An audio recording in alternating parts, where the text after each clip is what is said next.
अपनी जान कहते हैं, मोहब्बत की इसी मिट्टी को हिंदुस्तान कहते हैं, हिंदुस्तान कहते हैं। जो दुनिया में सुनाई दे उसे कहते हैं खामोशी, जो आंखों में दिखाई दे उसे तूफान कहते हैं। ये जो दीवार का सुराख है साहब, जो ये दीवार का सुराख है, चाइना, अमेरिका, पाकिस्तान साजिशों का हिस्सा है, मगर हम इसे अपने घर का रोशनदान कहते हैं, रोशनदान कहते हैं। माननीय मुख्य अतिथि, आदरणीय प्रधानाचार्य जी एवं सभी शिक्षकगण और मेरे प्यारे भाइयों एवं बहनों, आप सभी को स्वतंत्रता दिवस की हार्दिक शुभकामनाएं। मैं उन्नति सिंह कक्षा 5 की छात्रा हूँ। मैं देश प्रेम और राष्ट्र निर्माण के उपलक्ष्य पर अपने कुछ विचार आप सभी के साथ साझा करना चाहूंगी। आजादी, आजादी का असली मतलब वही समझ सकता है जिसने कभी गुलामी की हो। हम सौभाग्यशाली हैं जो हमने स्वतंत्र भारत में जन्म लिया। यूं तो आजादी की लौ 1857 में ही जल चुकी थी, जो वर्षाल बनकर 1947 में हमें आजाद कराई।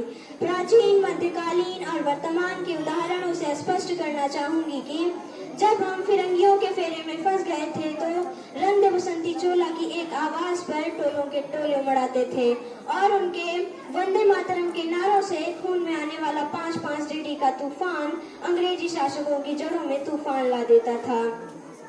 लोग मर जाते थे, मिट जाते थे, फांसी चढ़ जाती थी, तो वो भी अपनी देशभक्ति साबित कर रहे होते थे, क्योंकि ये उस दौर की देशभक्ति की कसौटी थी।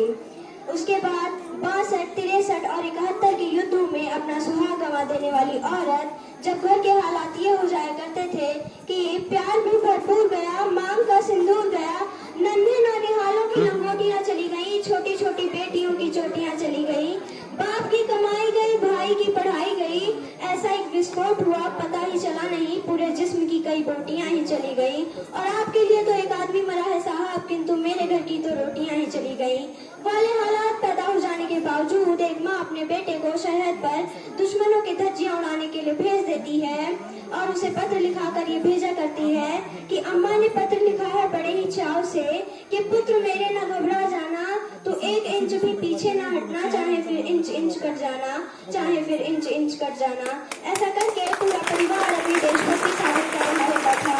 तब देश बलिदान मांगता था, तब देश मर जाने को कहता था, तब देश लड़ जाने को, मिट जाने को और फांसी चढ़ जाने को कहता था। किंतु आज देश मर जाने को नहीं कहता, आज देश मिट जाने को, फांसी चढ़ जाने को नहीं कहता, बल्कि मेरे विचारों में जो व्यक्ति अपना काम पूरी ईमानदारी, पूरी मेहनत और पूरी लगन के साथ करता है, वही सच्चा देशभक्त होता है।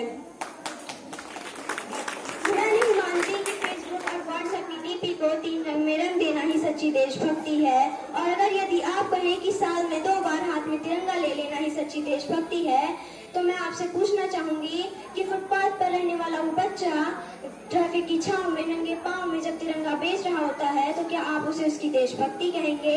ये उसकी देशभक्ति नहीं, उसके भूख की शक्ति है जो उसे ऐसा करने पे मजबूर करती है।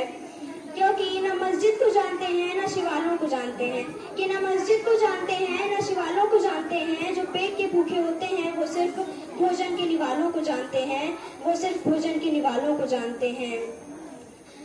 अपने परिवार, अपने समाज और अपने देश के लिए समर्पण का भाव है सच्ची देशभक्ति। देशद्रोहियों के जीवन में आने वाला तूफान है सच्ची देशभक्ति, ताकि इन देशद्रोहियों को भी पता चल सके कि अगर तू परिंदा है तो ये आसमान तेरा है, अगर तू दरिंदा है तो ये शमशान तेरा है, अगर रहना है तो रह जमीन पर भाईचारे से, वरना ये कब्र भी तेरी है और यही कब्रिस्तान तेरा है। मैं उन्नति सिंह आप सभी को अपनी तरफ से एक शायरी सुनाना चाहूंगी। हमारी रफ्तार देखो कि हमारी रफ्तार देखो, जब हमारे पड़ोसी शौक से चांद का डायग्राम बनाना सीख रहे थे, तब हम चांद की मिट्टी चूमकर वापस लौट आए। जब पूरी दुनिया मार्स पर करोड़ों डॉलर फूंक रही थी, तब हम मुट्ठी भर पैसों में मंगल घूम कर लौट आए, तब हम मुट्ठी भर पैसों में मंगल घूम कर लौट आए। बैठे रहो गूगल और ट्विटर खोलकर, विजयी और पराग कहाँ से लाओगे? जो श्री कृष्ण की तरह तुम्हारी तरक्की करत हाके, वैसी प्रतिभा वैसा दिमाग कहाँ से लाओगे? धन्यवाद। जय हिंद, जय भारत।